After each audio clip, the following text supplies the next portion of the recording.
September 1945, Camp Chaffee, Arkansas. Lieutenant Takeshi Yamamoto stood behind the barbed wire fence, watching American farmhands load hay bales onto wooden carts with their bare hands, laughing as they worked under the sweltering sun. The men wore simple denim overalls patched at the knees, their shirts stained with honest sweat. Yamamoto had expected to find the warriors of the most powerful nation on earth living like emperors, surrounded by servants and luxury beyond imagination. Instead, he was witnessing something that would shatter everything he had been taught about the West. Before we dive into this story, make sure to subscribe to the channel and tell me in the comments where you're watching from. It really helps support the channel. What these Japanese prisoners were about to discover would transform their understanding of strength, wealth, and what it truly meant to be powerful. Yamamoto had been captured 3 months earlier on Okinawa, along with 217 other soldiers from the Imperial Japanese Army. The journey to Arkansas had been long and disorienting. First, the transport ships across the Pacific, then trains that seemed to go on forever through landscapes so vast they made Japan feel like a small garden. He had prepared himself for torture, for humiliation, for the brutal treatment that captured enemies deserved. That was what honor demanded. That was what he would have expected had the roles been reversed. What he found instead was something far more unsettling than cruelty. The camp itself sprawled across nearly 500 acres of Arkansas farmland, with rows of identical wooden barracks painted a dull olive green. Guard towers stood at each corner, but Yamamoto noticed something strange. The guards rarely pointed their weapons at anyone. They sat in the shade, reading magazines, sometimes waving at prisoners who walked by. It was undignified. It was wrong. Sergeant Kenji Sato, who had fought in China and the Philippines, shared Yamamoto's confusion. On their 3rd day at the camp, Sato observed the morning routine with growing bewilderment. American soldiers stood in line at the mess hall, waiting for the same food the prisoners received. There was no special officers' dining room, no elaborate ceremony. They simply filled their metal trays and sat wherever there was space. The portions were generous: scrambled eggs, thick slices of bacon, toast with butter, coffee with real sugar. Yamamoto had not seen food like this since before the war began. In the last year of fighting, his rations had dwindled to rice mixed with tree bark, sometimes seaweed if they were lucky. His unit had discussed eating leather boots. Now he stared at more food than he could finish, served on a scratched metal tray by an American private who barely looked old enough to shave. Private First Class Robert Henderson from Little Rock was assigned as one of the liaisons between the prisoners and camp administration. He was 20 years old, with red hair and freckles across his sunburned nose. He spoke no Japanese, and his attempts to communicate involved elaborate hand gestures and drawings on scraps of paper. What struck Yamamoto most was Henderson's casual demeanor. There was no hatred in his eyes, no desire for revenge. He treated them like workers who had simply shown up for a job, not like enemies who had tried to kill his countrymen. The work assignments began in the 2nd week. Prisoners were organized into labor details to help with the harvest season. Arkansas farmers were desperate for workers. Most young men from the area were still overseas, and the crops could not wait. The arrangement was simple. Prisoners would work in the fields, and the farmers would pay the United States government 50 cents per prisoner per day. The prisoners themselves received 80 cents per day in camp scrip, which they could spend at the canteen. Yamamoto was assigned to the Morrison farm, 12 miles east of camp. 15 prisoners rode in the back of an open truck each morning, accompanied by 2 guards who spent most of their time drinking coffee from thermoses and talking about baseball. The guards carried rifles, but Yamamoto never saw them raise the weapons. Where would they run? They were in the middle of America, thousands of miles from Japan, surrounded by people who all looked the same to them. Thomas Morrison was 56 years old, with hands like tree roots and skin weathered by decades under the Arkansas sun. He grew cotton, soybeans, and corn on 300 acres that had been in his family for 4 generations. When the truck arrived with the Japanese prisoners that first morning, Morrison was waiting by his barn, chewing tobacco and studying them with pale blue eyes. He pointed to the cotton field, then made a picking motion with his hands. The prisoners understood. They had expected brutal, back-breaking work designed to humiliate them. What they got was just work. Ordinary, honest work under a hot sun. Yamamoto had never picked cotton before. None of them had. Cotton did not grow in Japan the way it grew in Arkansas. The plant stood in endless rows, boles bursting white against dark green leaves. Morrison demonstrated the technique, his fingers moving with practiced efficiency, pulling the cotton free without damaging the plant. Then he stepped back and let them try. They were terrible at it. Their fingers fumbled with the boles they picked too slowly. They filled their sacks at a fraction of Morrison's pace. Yamamoto expected anger, punishment, mockery. Instead, Morrison just shook his head and demonstrated again, patient as a grandfather teaching a child to fish. Over the following weeks, something unexpected happened. The prisoners got better at picking cotton. Their fingers toughened, their technique improved, their sacks filled faster. And as they worked, they watched. They watched Morrison eat his lunch sitting on the ground beside them, sharing water from the same jug. They watched his wife bring out sandwiches for everyone, thick slabs of ham between fresh bread, and she served the prisoners first before serving the guards. They watched Morrison's 12-year-old son, Billy, who was supposed to be helping with the work, but spent most of his time trying to teach them English words. The boy had no fear of them whatsoever. He would point at things and say the English word slowly, waiting for them to repeat it. Tree, sky, cloud, horse. He thought it was a game. To him, they were not terrifying enemy soldiers. They were just foreign men who talked funny and needed help learning proper words. Corporal Hiroshi Tanaka, who had been a schoolteacher in Osaka before the war, began keeping a journal. He wrote in tiny characters on scraps of paper he collected, documenting everything he observed. His entries grew increasingly confused as the days passed. He wrote about the Morrison farmhouse. It was a simple wooden structure, 2 stories painted white with green shutters. There was no wall around it, no guards. The family's possessions sat on an open porch. A bicycle leaned against the side of the house, unlocked. Tanaka had been taught that Americans were soft, that they had grown weak from luxury and excess. But the Morrisons lived more simply than many families in Japan. They had electricity and running water, yes, but their furniture was old and worn. Mrs. Morrison mended her husband's shirts by hand.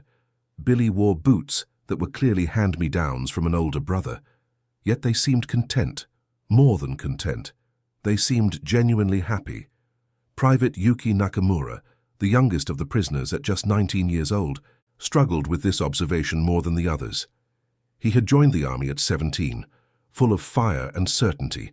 He had been taught that the Americans were devils, that they lived in decadent luxury while the rest of the world suffered, that their wealth came from exploitation and cruelty. He had expected to find proof of this everywhere. Instead, he found the Henderson family. Private Robert Henderson had invited some of the prisoners to his family's home for Sunday dinner. The camp commander had approved it as part of a cultural exchange program, though most of the guards thought it was a strange idea.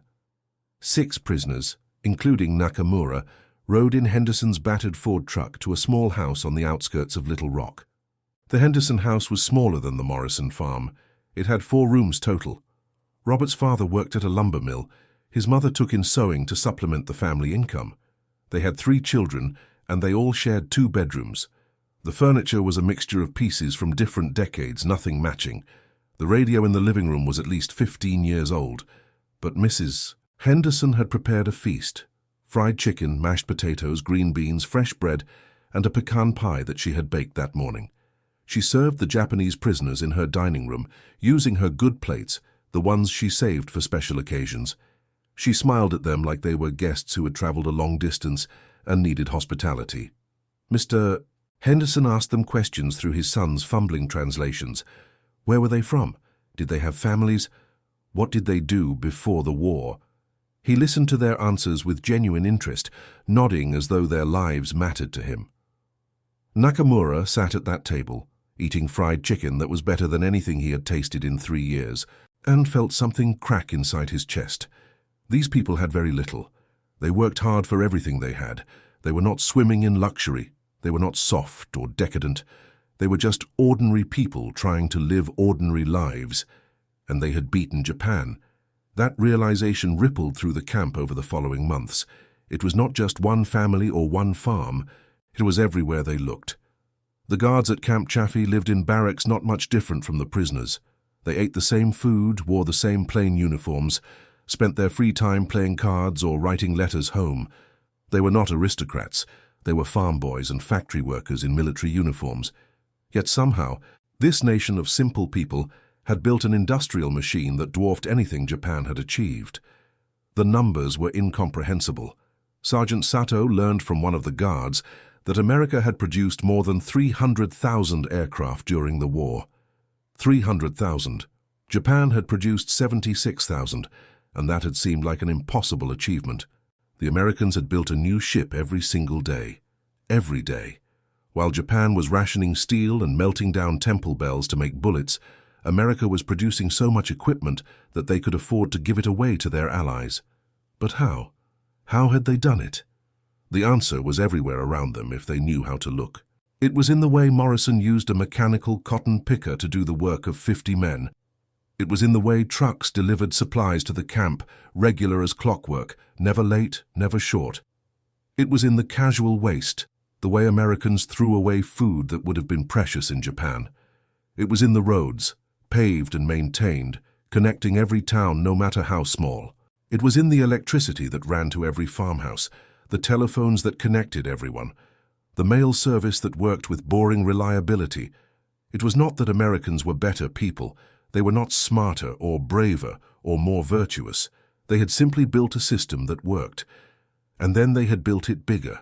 Yamamoto had a conversation with Morrison one afternoon in late October. They sat in the shade of the barn, drinking cold water from a well that seemed impossibly deep. Morrison had learned a few Japanese words by then, and Yamamoto had learned enough English for them to communicate in broken sentences filled with gestures. Morrison asked him what he thought of America.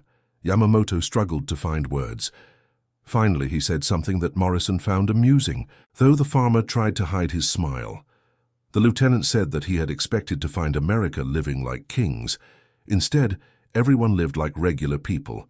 But there were so many of them, and they all had enough. In Japan, they had been told that sacrifice and suffering made them strong. But maybe, Yamamoto suggested carefully, maybe having enough made you stronger. Morrison chewed his tobacco for a while, thinking. Then he said something Yamamoto never forgot. He said that America was not perfect. There were plenty of problems. But the basic idea was that everyone should have a chance to do better. Not a guarantee, but a chance. And when everyone had a chance, everyone tried harder. And when everyone tried harder, the whole country got stronger. It was such a simple idea. It was almost insulting in its simplicity. But Yamamoto could not argue with the results. He had seen the results trying to kill him from the sky, firing from ships, driving over the islands where he fought. The results had been overwhelming. The prisoners received mail in November. Letters from Japan took months to arrive, routed through neutral countries and censored by both governments. Nakamura received a letter from his sister. She described conditions in Tokyo. The city was devastated. There was no food. People were eating grass and tree bark. His family had moved in with relatives in the countryside, hoping to find work and survive the winter. Meanwhile, Nakamura had gained 15 pounds. His uniform, what remained of it, no longer fit. The camp supplied them with American work clothes, and he looked at himself in a mirror one day and barely recognized the healthy young man staring back. 3 months ago, he had been starving on Okinawa, preparing to fight to the death. Now he was well fed, sleeping in a heated barracks, working for wages. The irony was not lost on him. He had failed as a soldier, been captured, brought the ultimate shame upon himself and his family, and he had never been better off in his life. The winter of 1945 brought cold rains to Arkansas. The harvest was finished, but there was still work to be done. Prisoners repaired fences, maintained buildings, helped with construction projects around the region. Camp Chaffee itself was being expanded, and prisoners provided much of the labor. They were paid for their work. The 80 cents per day accumulated in their accounts. The canteen sold cigarettes, candy, writing paper, and other small luxuries. Prisoners began sending money home to their families through the Red Cross. It was not much, but it was something. More than they could have provided if they had died gloriously in battle. Corporal Tanaka, the former schoolteacher, organized English classes in the barracks. Dozens of prisoners attended, eager to learn.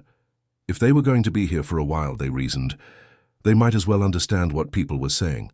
The classes became popular, prisoners practicing their English on guards who seemed delighted to help. Private Henderson brought newspapers to camp and tried to explain American politics to anyone interested. The prisoners learned about something called elections, where people voted for leaders. The concept was bizarre. Leaders should be selected by merit and education, not by popular vote. What if the people chose wrong? Henderson just shrugged and said sometimes they did, and then they voted for someone different next time. It was messy, but it worked, he insisted. Christmas arrived, and with it came decorations throughout the camp. The Americans put up a tree in the mess hall, covered it with lights and ornaments. They hung wreaths on the barracks doors. On Christmas morning, there was a special meal: turkey with stuffing, mashed potatoes, cranberry sauce, pumpkin pie. The portions were enormous. Mrs. Morrison sent gifts for the prisoners who had worked on their farm. Simple things: warm socks, bars of soap, packages of cookies she had baked. Each prisoner received a personal gift with his name written on it, in careful English letters. Yamamoto held his package of cookies and felt something impossible. He had tried to kill these people. He had devoted years of his life to their destruction, and they were sending him cookies for Christmas. What kind of enemy sends you cookies? The question haunted him. An enemy who hates you tries to destroy you. An enemy who fears you tries to humiliate you. But an enemy who sends you cookies is not behaving like an enemy at all.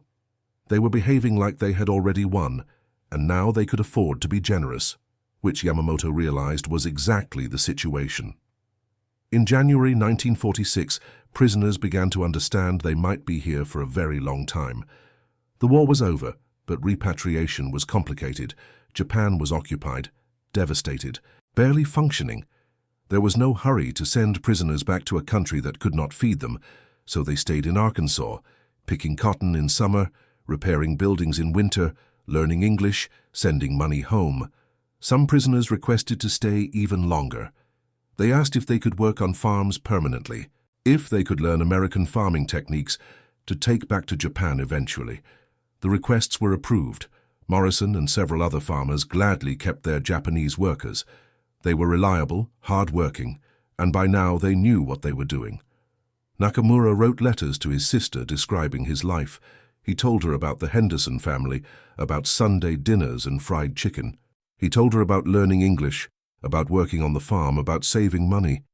He tried to explain what he had learned about America, but the words felt inadequate.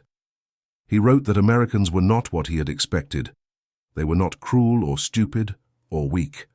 They were just people, regular people, but they lived in a system that worked.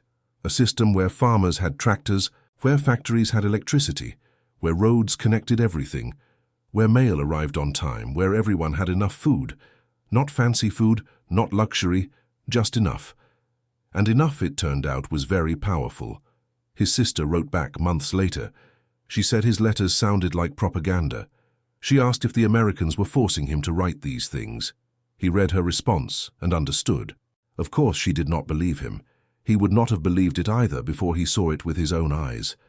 In spring 1947, nearly 2 years after arriving at Camp Chaffee, the first prisoners were repatriated. Yamamoto was among them. He packed his few belongings, said goodbye to the guards he had come to know, thanked Morrison for his patience and kindness. Morrison gave him a bag of cotton seeds as a parting gift and told him to try growing them in Japan, see if they would take. The journey home was long and surreal. Yamamoto traveled with 200 other former prisoners, crossing the Pacific on a converted troop ship, landing at Yokohama, taking trains to their home cities. He barely recognized Tokyo. The city was a landscape of rubble and makeshift shelters. People looked thin and desperate. Everyone seemed to be struggling just to survive. He returned to his family in Hiroshima, or what remained of it. The city had been destroyed by the new weapon, the atomic device that had ended the war. His parents had survived, but their home was gone. They lived in a shack made from salvaged materials, surrounded by other families doing the same. His father asked him about America, about his time as a prisoner. Yamamoto tried to explain. He told them about Arkansas, about the farms, about the Morrison family living in their simple house with running water and electricity. He told them about the food, the regular meals, the casual abundance. He told them about Private Henderson and his family sharing their Christmas dinner. His father listened in silence.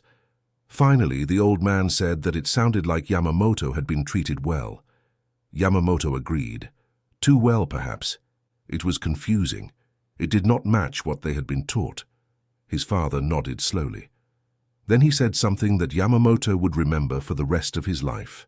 He said maybe they had been taught wrong about many things. Maybe the people who led them into war had not understood what they were fighting. How could you defeat an enemy you did not understand? Yamamoto planted Morrison's cotton seeds in the spring of 1948. They did not grow well in Japanese soil. The climate was wrong, the conditions different.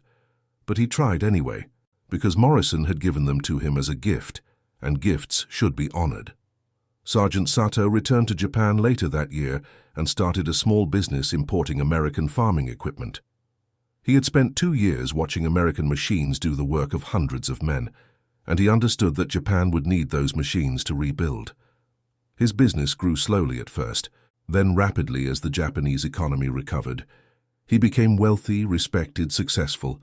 He never forgot that his knowledge came from working as a prisoner in Arkansas, learning by watching. Corporal Tanaka returned to teaching. He specialized in English language education, drawing on his experiences at Camp Chaffee.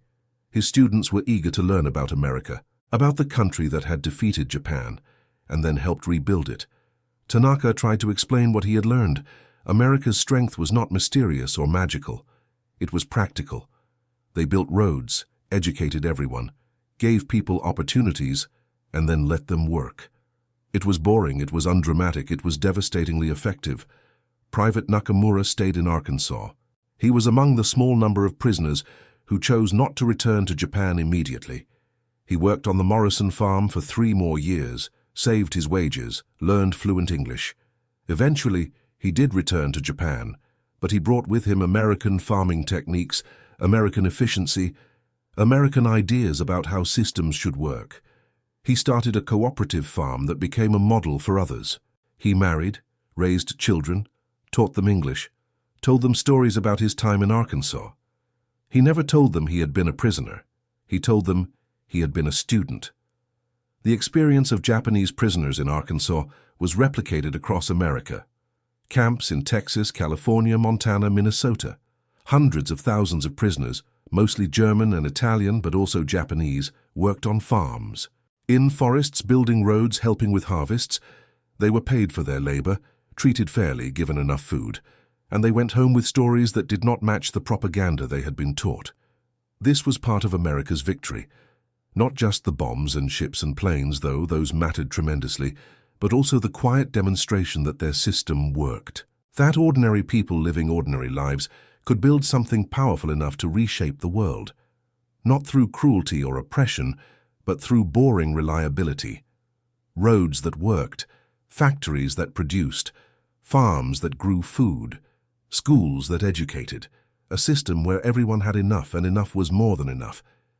Years later, historians would study the impact of prisoner-of-war experiences on post-war reconciliation. They found that former prisoners often became advocates for American-style democracy and economic systems. They had seen it work with their own eyes. They had lived within it. They could not deny what they had witnessed with their own eyes and experienced firsthand. Yamamoto kept Morrison's cotton seeds in a small jar on his desk for 40 years. They never grew, but he kept them anyway, a reminder of something important. A reminder that strength comes in many forms, that wealth is not just gold and jewels, that power is not just weapons and soldiers. Sometimes strength is having enough and being generous with it. Sometimes power is not needing to prove yourself because the results speak clearly enough. He told his grandchildren about Arkansas, about the farm where he worked, about the family that fed him when his own country could not, about learning that enemies could become something else when you actually met them as humans rather than symbols, about discovering that the most dangerous opponent is not the one who hates you, but the one who does not need to hate you because they have already won. And that concludes our story. If you made it this far, Please share your thoughts in the comments. What part of this historical account surprised you most? Don't forget to subscribe for more untold stories from World War II and check out the video on screen for another incredible tale from history. Until next time.